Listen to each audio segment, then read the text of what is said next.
예를 들어서 법정 상속인이 아니라 뭐 다른 사람으로 지정해 있는 경우도 있으면 그 그렇죠. 사람 재산이 된다는 건데 그렇죠. 원래 아무도 안 지정하면 어떻게 되는 겁니까?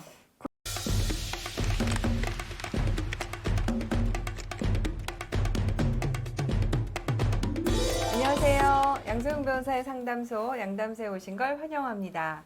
오늘은 김서영 변호사님 모시고 상속 포기 관련해서 한번 얘기를 나눠보도록 하겠습니다. 네, 아버지가 빚을 남기셔서 아마 상속 포기를 한 사안인 것 같습니다. 그런데 뭐가 문제일까요? 보험금이 아마 문제가 되는 것 같습니다. 보험금. 네. 아마 많은 분들이 관심이 있을 것 같습니다. 제가 한번 읽어볼게요. 제가 초등학교를 다닐 때까지만 해도 남부러울 것 없이 풍족한 생활을 했습니다. 그런데 아버지가 지인의 빚 보증을 잘못 쓴 것이 계기가 돼서 가세가 기울기 시작했고 대학 입학할 무렵부터는 아버지께서 빚쟁이들을 피해 다니라 바빴습니다. 결국 아버지께서 저희 형제와 어머니에게 따로 나가서 살겠다고 하시고 작은 원룸을 얻어서 나가셨습니다. 아버지가 따로 생활한 지 불과 2달 만에 교통사고로 돌아가셨습니다. 다시 아버지의 채권자들로부터 시달림을 받았고 고민 끝에 많은 빚을 떠안을 여력이 없다는 생각에 상속 포기를 하기로 했습니다. 그런데 최근 아버지가 오래전부터 생명보험에 가입해둔 사실을 알게 되었습니다. 저나 제 동생이 대학을 다녀야 해서 한푼이 아쉬운 상황입니다. 상속 포기를 하면 보험금을 찾을 수 없는 건가요?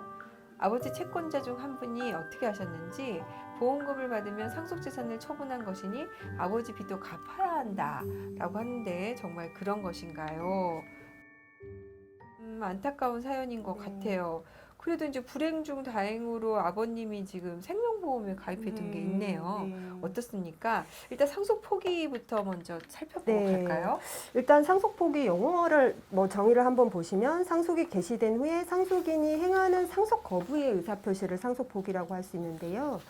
상속인은 이제 원칙적으로는 피상속인이 생전에 가진 권리와 의무를 포괄적으로 승계하는 것이지만 상속 포기를 하면 아예 처음부터 상속인이 아니었던 것으로 간주가 됩니다. 네. 그래서 상속을 포기하시면 망인의 재산에 대해서 권리를 행사할 수도 없지만 피상속인의 채무도 승계하지 않게 됩니다. 상속 포기를 하고자 하는 사람은 상속 개시가 있음을 안 날로부터 그 3월 내에 그 망인의 채무 주소지 소재에 가정법원에 포기 신고를 하시면 됩니다. 상속인들이 상속 포기를 하면 망인의 보험금도 받을 수 없는 건가요? 라고 물어보셨어요. 네. 어떻습니까? 일단은 보험금 청구권이 피상속인의 상속 재산인지, 즉 이제 망인이 보험 계약을 체결을 하실 때 보험 수익자를 누구로 지정했는지에 따라서 상속 포기한 상속인이 보험금을 받을 수 있는지가 달라집니다. 네. 보험 수익자를 누구로 지정하느냐가 문제가 된다고 했는데요.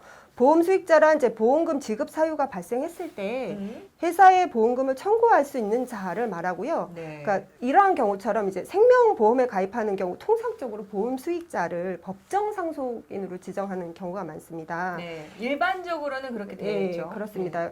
보험 청구권은 보험 수익자로 지정된 자의 고유 재산으로서 사연자 아버지가 보험 수익자를 상속인으로 지정을 해 두신 경우라면 상속 포기를 했더라도 계약의 효력에 따라서 상속인인 사연자와 그 다른 가족들이 고유 재산으로서 보험금을 취득하게 됩니다.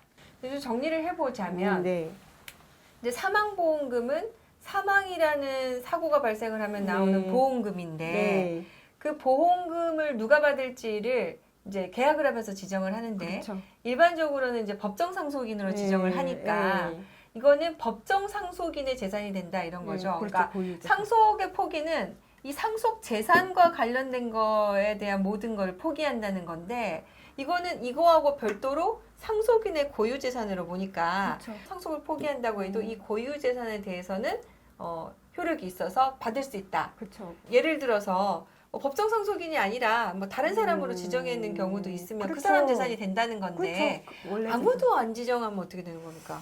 그게 좀 궁금하실 수가 있긴 한데 다행히 법원 판례가 있습니다. 아, 그래요? 네. 그래서 제가 법원 판례를 소개를 해드리면 이제 보험 수익자를 상속인으로 지정한 경우뿐만 아니라 보험 수익자를 이제 지정해 두지 않은 경우에도 이게 상속인의 보험금 청구권은 상속 재산이 아니라 원래부터 이제 그 사람한테 갈 거였기 때문에 그 보험금 청구권을 지정하지 않은 경우에는 상속인의 고유 재산으로 봐야 된다고 명시를 한 적이 있습니다.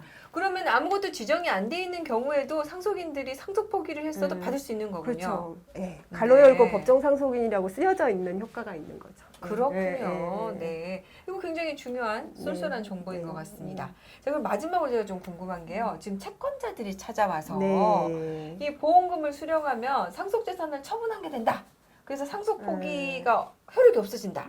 채무를 변제해야 된다. 이렇게 주장을 하고 있어요. 어떻습니까? 이게 이런 얘기를 하시는 이유가 민법 제 1026조 제1호에서 그 상속인이 상속 재산에 대한 처분 행위를 한 때에는 단순 승인을 한 것으로 간주하는 규정이 있습니다. 그러니까 상속 포기 효력이 없어져 버리는 거네요. 네, 그렇습니다. 이것을 이제 법정 단순 승인 제도라고 하는데요. 네. 아마 이걸 염두에 두고 얘기를 하시는 것 같습니다. 근데 이제 보험금이 상속 재산에 해당한다면 이제 당연히 이제 보험금을 수령하는 것은 상속 재산의 처분 행위가 돼서 단순 승인으로 이제 간주가 돼서 망인의 채무를 승계하게 되겠지만 앞에서 말씀드린 것처럼 망인이 보험 수익자를 상속인으로 지정을 해두거나 그리고 수익자를 지정해 두지 않는 경우에는 고유 재산을 취득한 것이기 때문에 상속 재산을 처분한 경우에 해당한다는 전제가 성립되지 않아서 보험금을 수령하시더라도 채무를 승계하지 않기 때문에 채무를 변제할 의무도 없는 것입니다. 다행이네요. 이분들이 지금 앞으로 학교도 다녀야 되고 한 푼이 아쉬운 상황이라는데 어쨌든 이 부분만이라도 어쨌든 이 보험금으로 해결이 될 수 있으면 좋을 것 같습니다. 사실 이제 채권자들 입장에서도 안타깝기는 해요. 채권자들은 갑자기 돈을 빌려줬는데 상속 포기를 해서 그런데 또 상속인들이 보험금은 가져가. 그럼 사실 채권자들 입장에서 조금 억울한 면이 없지 않아 있긴 있습니다. 근데 이제 일단 기본적인 내용은 설명을 드렸고요. 채권자분들하고 잘 얘기를 나눠서 기본적으로 좀 예의를 차리는 차원에서 해결을 해보시면 어떨까 그런 생각이 좀 드네요. 네, 오늘 상담 도움이 되셨다면 좋아요, 구독 부탁드릴게요. 감사합니다.